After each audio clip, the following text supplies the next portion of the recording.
एक बार की बात है, एक गांव में एक बूढ़ा आदमी रहता था। वह बूढ़ा आदमी अपने बेटे से बहुत परेशान था, क्योंकि उसका बेटा बहुत ही नालायक और कामचोर था। वह कुछ भी काम नहीं करता था, बस गांव में इधर से उधर घूमा करता था। एक दिन उस बूढ़े आदमी ने अपने बेटे को सबक सिखाने का सोचा। उसने अपने बेटे को अपने पास बुलाया और उससे कहा कि बेटा, घर के अंदर अलमारी में एक घड़ी रखी है, तुम उसे बाहर निकाल कर लाओ। फिर लड़का घर के अंदर जाकर उस घड़ी को निकाल कर लाता है। फिर और उसके पिता जितने ने भी उससे लोग कहा तुम्हें मिलेंगे कि तुम एक उन काम सब से करो, इस इस घड़ी घड़ी की को कीमत पूछ अपने कर आना। साथ बाजार में अब लेकर वह लड़का जाओ। घड़ी को लेकर बाजार में चला गया। बाजार में बहुत से लोगों से उस लड़के ने उस घड़ी की कीमत पूछी।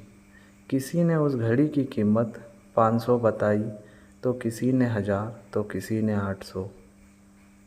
सभी लोगों ने उस घड़ी की कीमत अलग अलग बताई और कई लोगों ने एक सी। फिर वह लड़का अपने पिता के पास वापस जाता है और उनसे कहा, पिताजी, सभी लोगों ने इस घड़ी की कीमत अपने अपने हिसाब से बताई। किसी ने 500, किसी ने 800, किसी ने 1000। फिर बूढ़े आदमी ने कहा कि ठीक है बेटा, तुम इस घड़ी को वापस अलमारी में रख दो और जाओ। अगले दिन फिर से बूढ़े आदमी ने अपने बेटे को अपने पास बुलाया और उसे फिर से घड़ी लाने को कहा। लड़का फिर अलमारी से घड़ी लेकर आता है और अब उस बूढ़े आदमी ने अपने बेटे से कहा कि बेटा, जाओ और आज तुम इस घड़ी के अंदर जो समय चल रहा है इसकी कीमत पूछ कर आओ।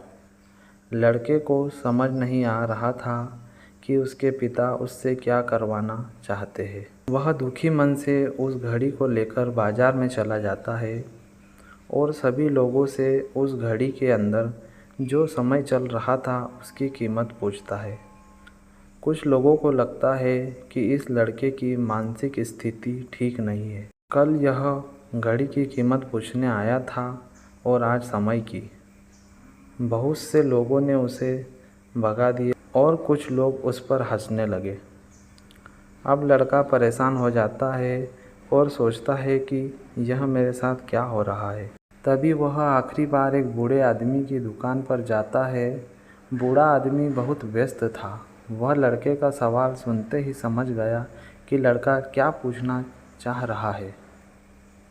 उस बूढ़े आदमी ने अपना कुछ समय निकाल कर लड़के से कहा, बेटा, यह जो समय है ना, जिसकी तुम कीमत पूछ रहे हो, इसकी कोई कीमत नहीं लगा सकता है। तुम करोड़ों रुपए देकर भी अपनी ज़िंदगी का एक क्षण भी नहीं वापस ला सकते हो। इसलिए इस समय का सही उपयोग करो। समय की एक अच्छी बात है और एक बुरी बात यह है कि समय गुजर जाता है, और अच्छी बात यह है कि तुम उस समय को किन चीज़ों में गुजारते हो यह तुम्हारे हाथ में होता है। सभी के पास दिन में 24 घंटे होते हैं, अमीर के पास भी और गरीब के पास भी। बस यह तुम्हारे हाथ में है कि तुम उस समय से क्या नया सीख सकते हो। अपने एक एक पल का हिसाब रखो कि तुम उन्हें किन चीज़ों पर खर्च कर रहे हो। उस बूढ़े आदमी की बातें सुनकर उस लड़के की आंखें खुल सी गई, मानो उसमें कुछ बदलाव सा आ गया हो। वह लड़का घड़ी को लेकर अपने पिताजी के पास गया और उनको वह सब कुछ बताया जो उसके साथ बाजार में हुआ था। उस दिन के बाद से उस लड़के की ज़िंदगी बदल सी गई। दोस्तों, कहते हैं कि समय सबके लिए मुफ्त है, लेकिन वह बहुत ही कीमती है। तुम उसे खरीद नहीं सकते हो, लेकिन तुम उसका उपयोग कर सकते हो। तुम उसे रख नहीं सकते हो, लेकिन दूसरों के साथ बांट ज़रूर सकते हो। लेकिन अगर तुम इसे एक बार गवा देते हो तो यह कभी वापस नहीं आ सकता। इसलिए समय का सही जगह पर उपयोग करो। तो दोस्तों, कहानी आपको कैसी लगी? अगर कहानी आपको अच्छी लगी हो तो वीडियो को लाइक करें और चैनल को सब्सक्राइब करें। जब तक के लिए जय हिंद।